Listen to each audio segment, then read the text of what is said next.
1988 թվականին նա բարձրաձայն խոսեց հօգուտ Լեռնային Ղարաբաղի ինքնորոշման։ Նա առաջին ռուս քաղաքական գործիչն էր, որ փորձում էր հասկանալ Հայաստանի դիրքորոշումը։ Մեր երկրի հետ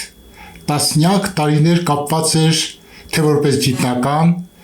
և թե որպես ազգամիջյան հարաբերություններով զբաղվող քաղաքական գործիչ։ Հետևողականորեն պաշտպանում էր Լեռնային Ղարաբաղի ինքնորոշման իրավունքը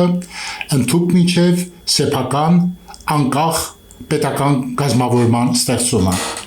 1989 թվականի մայիսին ընտրվել և մինչև 1991 թվականը եղել է ԽՍՀՄ ժողովրդական պատգամավոր Հայաստանի Խորհրդային Հանրապետությունից։ Նա Գալինա Ստարավոյտովան էր, ռուս քաղաքական և պետական գործիչ, միջազգային հարաբերությունների մասնագետ, իրավապաշտպան, գիտնական, պատմաբան նորագույն շրջանի պատմության մասնագետ։ Բարև ձեզ բարեկամներ, այսօր խոսելու ենք մեր ժողովրդի բազմաթիվ բարեկամներից մեկի,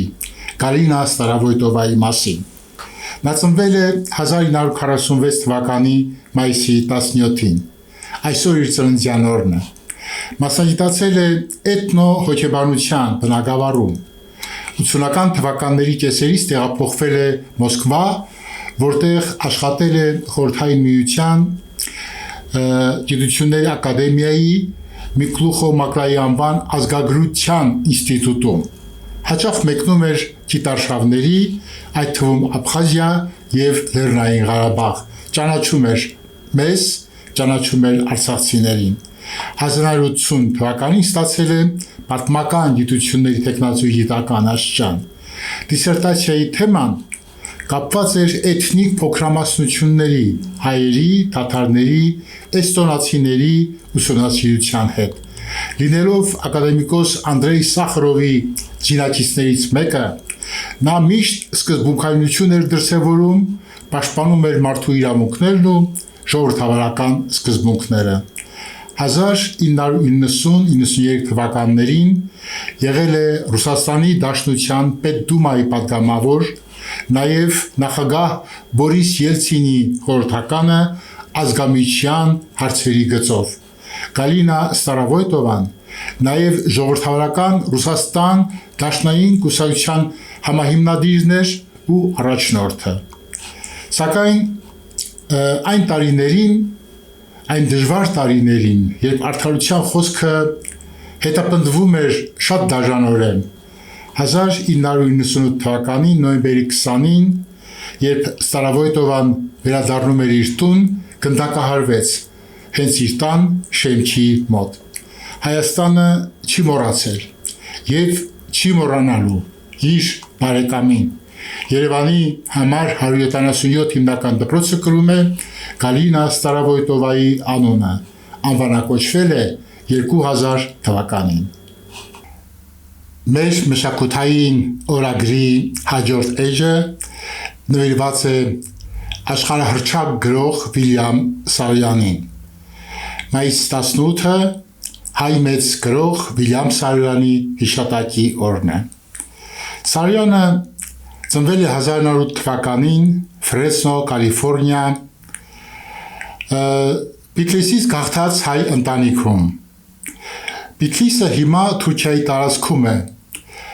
որի մասին Սարոյանը ասել է, թե հայերի կյանքը այնտեղ ուղղակի անհնար էր։ Գրողի ստեղծագործական անհատականության ձևավորման մեջ շատ մեծ դեր է խաղացել ինքնակրթությունը։ Ամերիկյան ու համաշխարհային գրականության ընթերցումը, հարազատ ժողովրդի, հոգևոր մշակույթի, ավանդույթների, պատմության ժառանգումը և հատկապես հայկական շրջապատի ազգային ինքնատիպությունը։ Սարոյանը հոր մահից հետո ապրել է որբանոցում, տեսել է դառնություն, աղքատություն,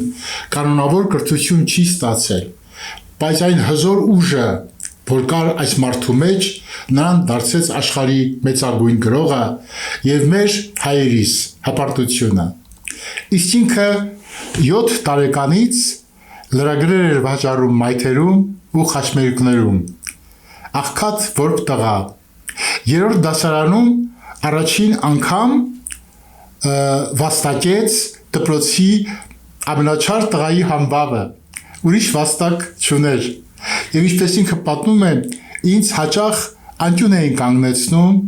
հայհոյում, քաշում մազերս, ականջներս եւ ի վերջո վռնդեցին դպրոցից։ 1922 թվականին, երբ մայրը նրան է հանձնում հոր թղթերի ու տետրերի մի կապոց, ինչ որ մնացել էր ընտանեկան ժառանգություն իբրև 14-ամյա Վիլյամը իմանում է, որ իր հայրը պատկերացնում եք, բանաստեղծ է եղել, բանաստեղծություններ ու պոեմներ է գրել իր հին հայրենիքի լեզվով, այսինքն հայերեն։ Եվ ինքը գնաց այդ ճանապարհով, սրտի մեջ զգում էր մեծ ներուժ այդ ասպարեզում համբավ ձեռք բերելու։ Լայն ճանաչում ձեռք բերեց Սարոյանի խիզախ պատանին թռչող ճոճաձողի վրա եւ այլ պատմվածքներ գիրքը 1934 թվական, առաջին գիրքը, որի առիթով ամերիկյան քննադատ Ռասկոն գրել է, ինչն է հատկանշական Սարոյանի համար որպես գրողի։ Քննադատները երբեմն խորապես թափանցում են գրողի հոճին, եւ դա մեծագույն քննադատության արտահայտությունն է։ Ահա ամերիկացի քննադատը գրում է հայ գրողի մասին։ Սարոյանը բուրն է, ուշադիր հետևեք, թե ինչ բնութագրումներ է տալիս։ Պորտկուն եւ խելացի, նա թախծոտ է, քնքուշ ու մարդկային, նա միամիտ է ձևանում, սակայն բնավ միամիտ չէ։ Նա ատում է դաշնությունների բոլոր դրսևորումներով, նա հարգում է մարդկային արժանապատվությունն ու հպարտությունը։ 1935 թվականից սկսած Սարոյանը 4 անգամ եղել է խորհրդային Հայաստանում։ Ես հանդիպել եմ իրեն։ 70-ական թվականներին Վիլյամ Սարոյանը եկել էր Երևանի պետական համալսարան, նույնիսկ իրեն հարց եմ տվել։ Եվ այն հարցին, թե ինչ կասեք, եթե հանդիպեք Աստծուն, Սարոյանը երկար բարակ չմտածեց, ասաց կսեմ փարև, եւ դալիճը կես ժամ ծափահարում էր իր բառերը, իր արտահայտությունները, ինչ մեծություն, ինչ հպարտություն մեր ազգի համար։ Բարեկամներ, համաձայնեցեք ինձ հետ, որ շատ հետաքրքիր ճամփորդություն է, մեր ճամփորդությունը ժամանակների միջով։ Եվ այդ ճամփորդությունը ցույց է տալիս, որ բոլոր օրերը, երևակայեք, շաբաթվա բոլոր օրերը նշանավոր են։ Մենք ենք, որ չենք նկատում, ուշադրություն չենք դարձնում եւ չենք պատճառում, կյանքը որքան գեղեցիկ է, իբրև մշակութային ճամփորդություն ժամանակների միջով։ Մեր մայրաքաղաքի Երևանի Նորագյուղ թաղամասում Պասկևիչի բլուր անունով մի հայտնի վայր կա։ Այսօր էլ այդ բլրին ծաղիկներ են դնում գեներալ ֆելդմարշալի հուշարձանին։ Մայիսի 19-ը ականավոր զորահրամանատար Իվան Պասկևիչի Կոմս-Էրիվանսկու ծննդյան օրն է։ Ռուս զորավարը ծնվել է 1782 թվականին։ Հենց այստեղ էին գտնում ռուսական մարտկոցները, հրամանատարական դիտակետը հենց այստեղ էր շտաբը եւ գեներալի արշավային վրանը։ 1827 թվականի աշնանը Երևանի բերդի պաշարման ժամանակ։ Այստեղից տեսարան է բացում դեպի գետի դիմացի ափը, որտեղ ժայռի երկայնքով ներկայիս կոնյակի գործարանի սև պատերի տեղում 2 դար առաջ ձգվում էին Երևանի բերդի ամրություններն ու Պարսիկ խանի պալատը։ Գործարանի գետնահարկում մինչև օրս պահպանվել է պատի նշանավոր այդ հատվածը։ Մինչ այն պահը, երբ ռուսական զորքերը հայկական աշխարհազորի հետ միասին գրավեցին Միջնաբերդը, այն անառիկ էր համարվում։ Դա գալիս էր 19-րդ դարի սկզբին Ցիցյանովի եւ Գուդովիչի կողմից այն գրավելու անհաջող փորձերից։ Պասկևիչը 20 տարի անց հաշվի առնելով իր նախորդների փորձը,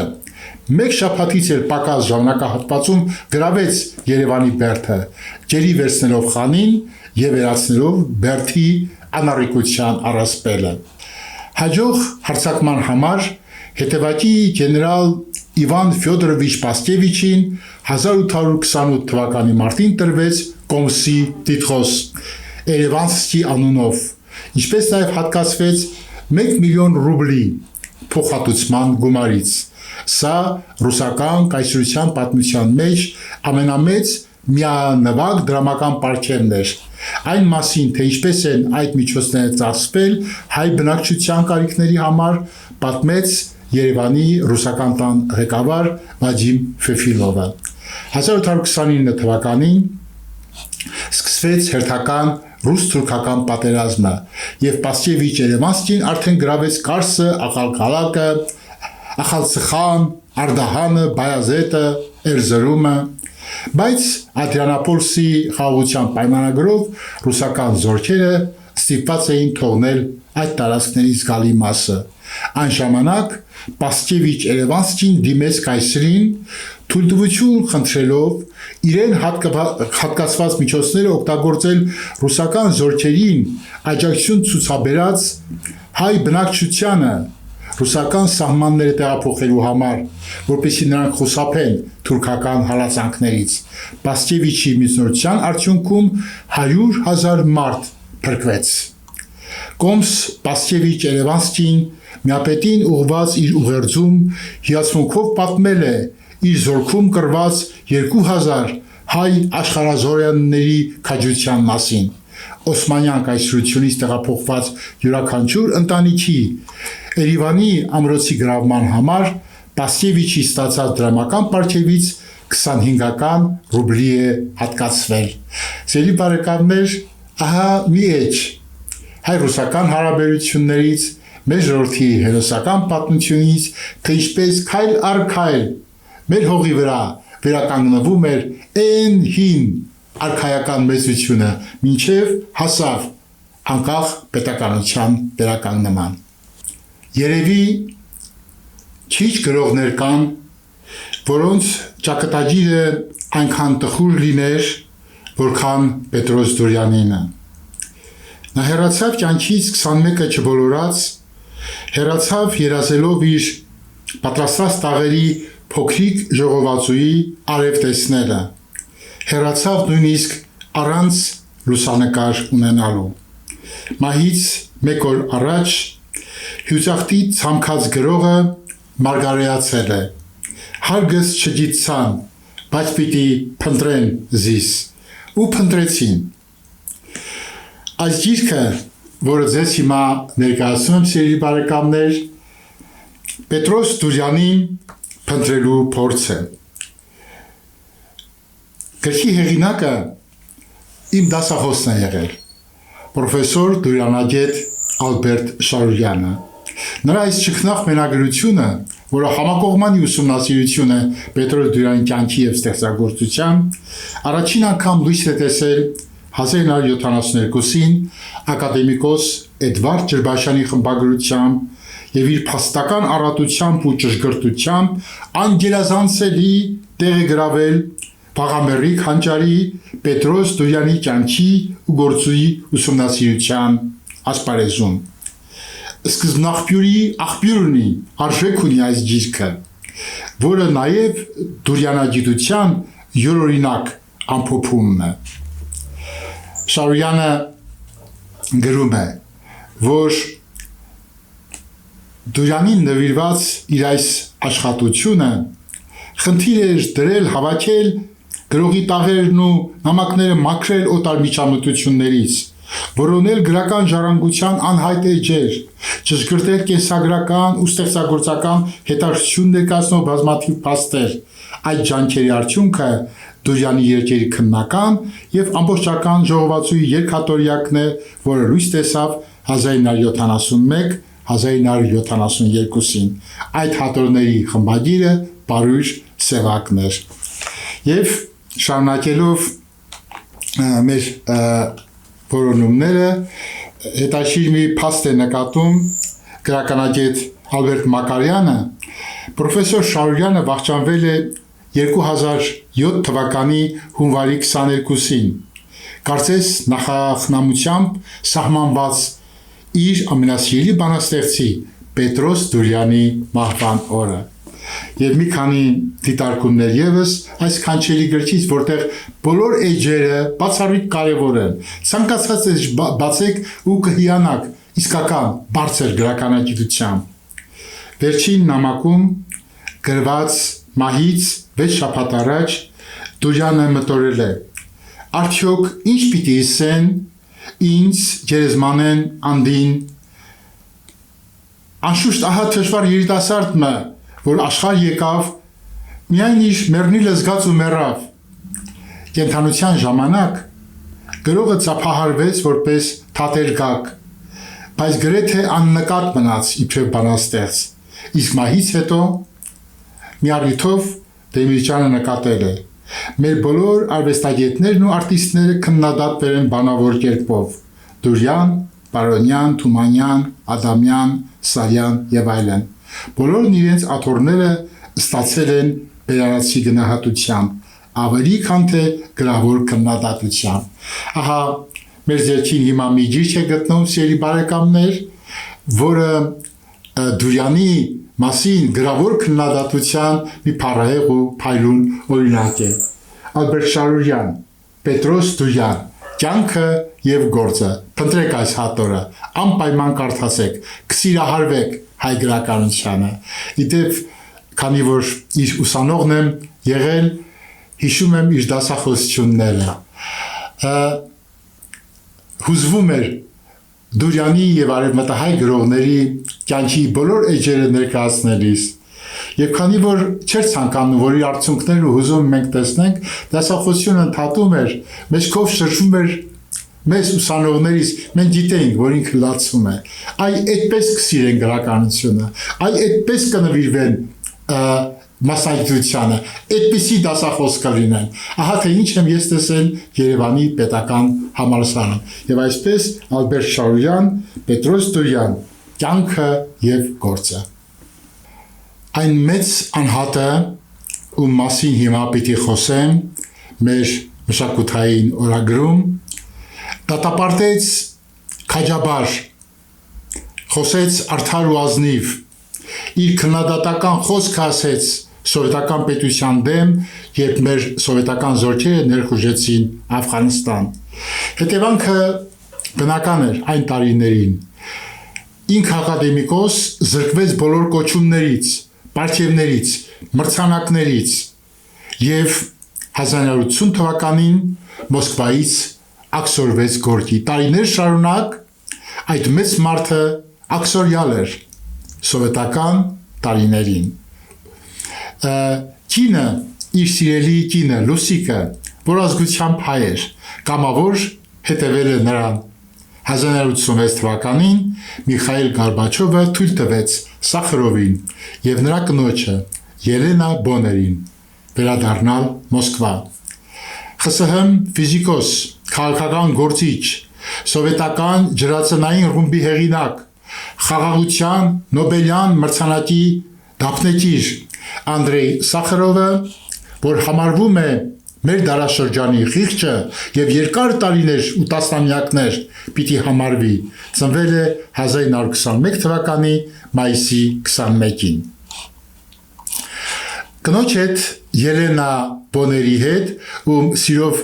Լուսիկ կամ Լուսիա էր անվանում, ծանոթացավ 1970 թվականին։ Սա հայկական էջն եմ բացում ձեր առջև Անդրեյ Սախարովի գործունեության ու անձնական կյանքի։ Ելենա Բոները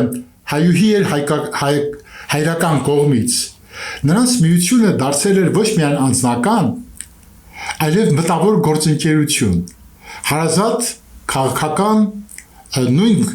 կարծիքներն ու տեսակետներ ունեցող մարդիկ, այդ է պատճառը, որ Սախարովի օրագրում գրում է. Լուսիան ինձ շատ բան է հուշել, որը ես այլ կերպ չէի հասկանա եւ չէի անի։ Նա մեծ կազմակերպիչ է, նա իմ ուղեղի կենտրոնն է։ Ինչ երջանիկ ամուսնություն, ինչ երջանիկ կյանք, որ վիճակված էր ահա այս մեծությանը։ Նրանց ծանոթությունը տեղի ունեցավ հանճարեղ ֆիզիկոսին աշխատանքից հեռացնելուց հետո։ Ելենա Բոները գնաց դեպի Անդրեյ Սախարովը նրա կյանքի ամենադժվար պահին եւ ամուր հենարան դարձավ մեծ գիտնականի համար, ամուր ընկեր, հավատարիմ բարեկամ։ Նրանց երջանկությունը 17 տարի տևեց։ Դրանք պայքարի ընկերներ էին, միշտ իրար թիկունքի կանգնած։ Սախարովը հատուկ ուշադրություն էր դարձնում Արցախի խնդրին։ Դուք գիտեք, որ պայքարող այն մտավորականներից ու գիտնականներից մեկն է, որը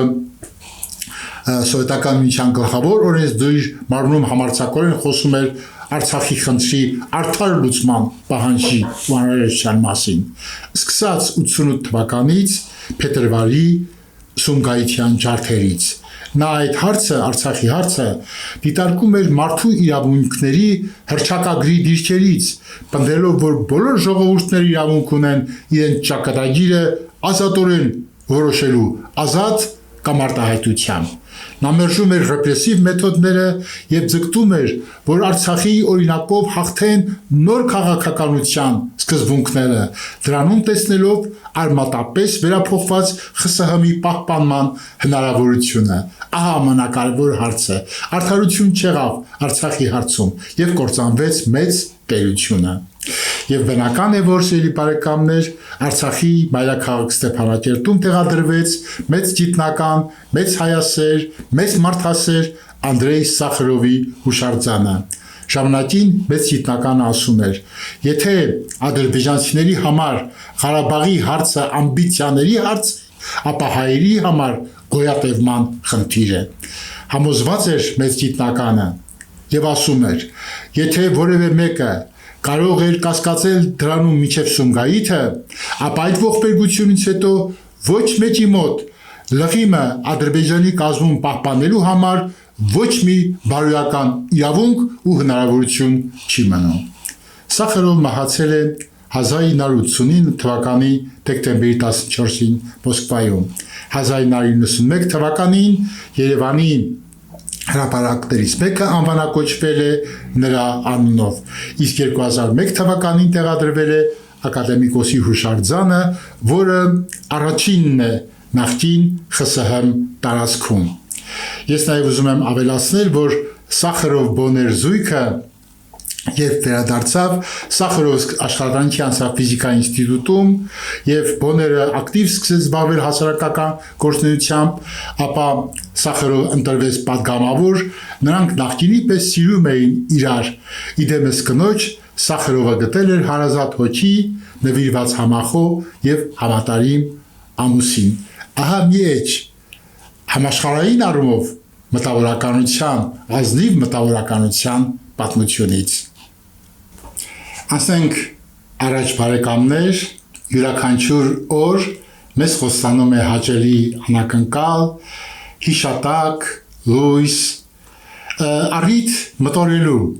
մեր մեծերի, մեր կյանքի ու մեր ժողովրդի մասին։ Մայիսի 22-ը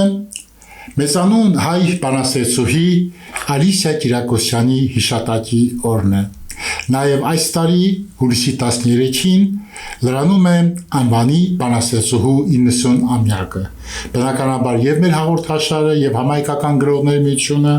նախապատրաստել են ծրագիր, որին կարող եք դուք մասնակցել, տեղյակ կլինեք, ինչեր են կարել։ Իսկ առայժմ միայն տեղեկացնեմ, որ մեր հաղորդաշարը այս առումով բավական չափ աշխատանք կատարել է, տեղեկացրել ենք այն նորությունների մասին, որ կան։ Գիտեք, որ ամիսներ առաջ Ալիսիա Կիրակոսյանի ընտանիքը մեզ ուղարկեց մեծանուն բանաստեղծուհու ամբողջական արխիվը, որը համայնքական գրողների միություն թվայնացվում է, եւ մենք մեծ թվով տեսաժապավեններ արդեն թվայնացրել ենք, հանձնել ենք գրականության եւ արվեստի թանգարանին հավերժ պահպանության համար Մարտիրոս Սարյանի նկարը, Մարտիրոս Սարյանը նկարել է Ալիսիա Կիրակոսյանի բացառիկ գեղարվեստական արժեք եւ բազմաթիվ կարևոր վկայություններ Ալիսիա Կիրակոսյանի կենսագրության արդեն գրականության արվեստի թանգարանում են։ Աշխատանքը շարունակում ենք եւ մենք ձեզ մշտապես տեղյակ կպահենք այն նորությունների մասին, որ հայտնաբերում ենք Ալիսիա Կիրակոսյանի արխիվում։ Իսկ հիմա պիտի ասեմ հետևյալը, որ Ալիսիա Կիրակոսյանը ապրեց մի սքանչելի կյանք, նվիրված իր ժողովրդին։ Ինքը ամեն ինչ արել է, որպեսզի հայ անունը աշխարհում բարձր հնչի։ Գիտեք ինչով էր հպարտանում։ Ես իր տասնյակ տարիների ընկերն եմ եղել, ինքը ինձ թույլատրել էր անգամ իր գործերը խմբագրել եւ հրատարակել խմբագրված վիճակով, այդ իրավունքը ինձ տվել էր, որտեղ գիտեր, որ ես մեծապես գնահատում եմ իր տաղանդը եւ իր ներդրումը հայ բանաստեղծության զարգացման գործում։ Գիտեք ինչով էր հպարտանում։ Ասում էր. ես հիմա աշխարհի միակ գրողն եմ, կենթանի ապրող, որ իր գրքերը նկարազարդել է առասպելական Պաբլո Պիկասոն։ Եվ ինքը հպարտանում էր նրանով, որ հայ մարդն է աշխարհում այդպիսի գրահատանքի ու սիրո արժանանում։ Պատմության մեջ հազվադյութ բանաստեղծներից է ինքը, որ միաժամանակ ստեղծագործել է 3 լեզուներով՝ անգլերեն, իսպաներեն, հայերեն։ Ալիսյան ասում էր, այդպիսի երևույթ չի նկատվել գրականության պատմության մեջ Սայաթ-Նովայից հետո մինչև օրս։ 1967 թվականին նրա ստեղծագործությունը մեծ շունչ ու ոչի ստացավ, որովհետև այդ տարի էր, որ Ալիսյան եկավ Հայաստան։ Դա սովորական այցելություն չէր, դա բանաստեղծության թագուհու մուտքն էր հայրենի պոետական թագավորություն։ Այդպես սովետական Հայաստանը ընդունեց Ալիսյան 30 տարեկան էր եւ թագուհու պես ընդունեց Ալիսյային։ Եվ նույն տարում էր լույս տեսան Ալիսյայի գրքերը հայերեն լեզվով, բախտի բան էր երկու մեծ գրողների հանդիպումը՝ Ալիսիա Կիրակոսյան եւ Վահագն Դավթյան։ Գիտեք, Վահագն Դավթյանի թարգմանությամբ ինչպես փառահեղորեն շքեղ հնչեց Ալիսիայի պոեզիան։ Նա այդ ժամանակ իսպանախոս գրող էր, հայերեն չէր կարողանում գրել։ Հետո տարիների ընթացքում շատ բան փոխվեց Ալիսիայի կյանքում, սակայն պիտի մշտապես հիշենք մի բան, որ Ալիսիա Կիրակոսյանը բացառիկ դեր է կատարել մեր գրականության զարգացման գործում։ Ինչ պիտի անենք մենք։ Շատ բան արել ենք ու շատ բան պիտի անենք եւ երջանկություն է Ալիսիայի հիշատակի համար աշխատելը, որովհետև իրեն գնահատել են բոլոր մեծերը՝ Վիլյամ Սարոյանը, Խորխե Լուիս Բորխեսը, Խուանա դե Իբարբուրուն, այս անուններով Ալիսիան հպարտանում էր։ Բոլոր նշանավոր Դալայ Լաման սիրահարված էր Ալիսիա Կիրակոսյանի պոեզիային եւ մի նպատակ ուներ Ալիսյան, որ ուզում էր ստեղծել գրական ակումբ երիտասարդ բանաստեղծների համար։ Լոս Անջելեսում այդ փորձը կատարեց։ Ես ներկա եմ եղել այդ ակումբի աշխատանքներին, ուզում էր իր բանաստեղծական փորձը փոխանցել երիտասարդներին։ Տարիներ առաջ ես փորձեցի այդ ակումբը ստեղծել եւ շատ երիտասարդներ մասնակցեցին, երիտասարդ բանասերներ, սակայն Ալիսիայի նպատակը այլ էր, նա ցանկանում էր, որ բանաստեղծները մասնակցեն այդ ակումբի աշխատանքներին։ Այսինքն խոսքը գնում է Ալիսիա Կիրակոսյանի պոետական դպրոցի մասին։ Եվ ես ամեն ինչ կանեմ, որ Ալիսիայի այդ ճիսատ մնացած նպատակը ինքը սկսեց, շարունակել չկարողացավ, իրականություն դառնա մայր Հայաստանում։ Ու իսքանչելի աշխարհը սերը գոյության հանճարն է, սիրո հակառակն ամենևին է չսիրելը չէ, մահն է պարզապես, սիրահարները անմահությունն են վերանորոգում։ Սքանչելի է Ալիսիա Կիրակոսյանի ստեղծագործությունը, իր բոլոր էջերը, իր բոլոր արտահայտումները բանաստեղծական նորություն են եւ հրաշք են։ Ահա այդ է պատճառը, որ ես հրատարակեցի այս հրաշալի հատորը իբրև նվեր պոեզիայի սիրահարներին, այստեղ Ալիսիա Կիրակոսյանն է իր մտածողությամբ, Այստեղ ոչ թե թարգմանություններ են, այլ այն գործերը, որ Ալիսյան արդեն հայերենին տիրապետելուց հետո գրել է ինքը իբրև բանաստեղծ։ Այստեղ բանաստեղծական սքանչելի շարքեր են, Սիրո 1.5 հազարամյակ, Հարցազրույց Աստծո հետ, Քվանտային խաղաղություն եւ բազում հրաշալի շարքեր, որոնք հայ գրականության զարդն են։ Կապ պահապանեք մեզ հետ, սիրելի բարեկամներ, ովքեր հետաքրքրված են ինձնից այս սքանչելի հատորը դուք նվեր կստանաք, որովհետև երբ մեր հանրության մեջ տարածվի Ալիսիա Կիրակոսյանի պոեզիան, նրա բանաստեղծություններով ապրենք, արթնանանք, խոսենք, զրուցենք, հարաբերվենք իր բանաստեղծական խոհերով ու տողերով, իր մտածողությամբ, մեր երկիրը կփոխվի, մենք ուզում ենք Հայաստանը դարձնել սիրո տարածություն, եւ դա անելու ենք Ալիսիա Կիրակոսյանի մեր սքանչելի գրականության շնորհիվ։ Եվ մեր մշակութային ճամփորդության կամ մեր օրագրի վերջին էջը, սիրելի բարեկամներ, որ մեծ հաճույքով ուզում եմ ձեզ ներկայացնել, մայիսի 23-ը բարեկամիս Արամ Սաթյանի ծննդյան օրն է։ Ծնվել է 1947 թվականին Երևանում հայ անվանի կոմպոզիտոր երգահան, Հայաստանի արվեստի վաստակավոր գործիչ, մշակույթի նախարարության ոսկե մեդալակիր, Մովսես Խորենացի մեդալակիր,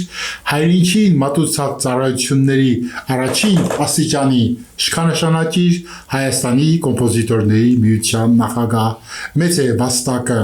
Արամ Սաթյանի, նրա ստեղծագործությունները սիրված են ամբողջ Հայաստանում եւ այդ պատճառով էլ ես իմ ջերմ խոսքերի ու շնորհավորանքների հետ միասին ուզում եմ մի պահ ձեզ տեղափոխեմ իր աշխարհը, Արամ Սաթյան արվեստագետի աշխարհը, որը զարմանալի գեղեցիկ է, միշտ հայտնագործել մեղեդիներ,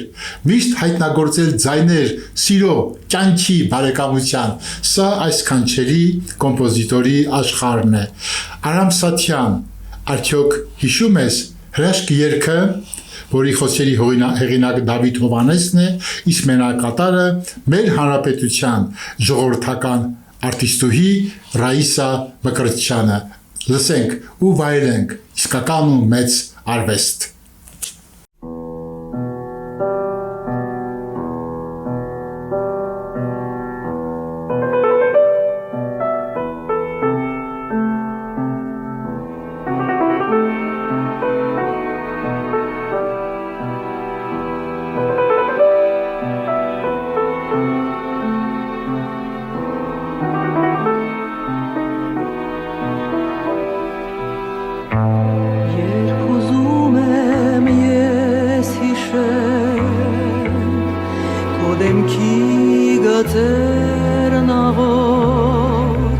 Ես հիշում եմ մի սիրո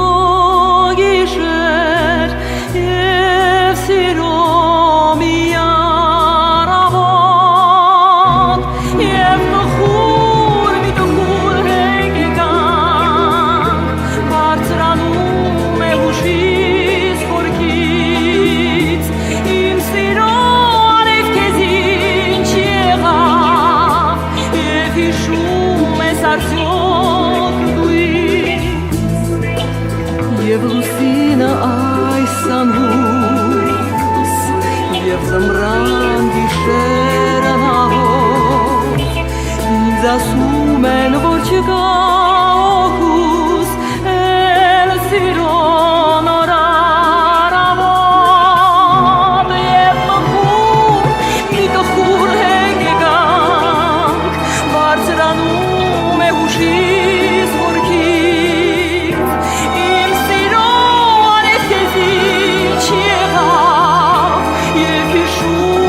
Արտյոք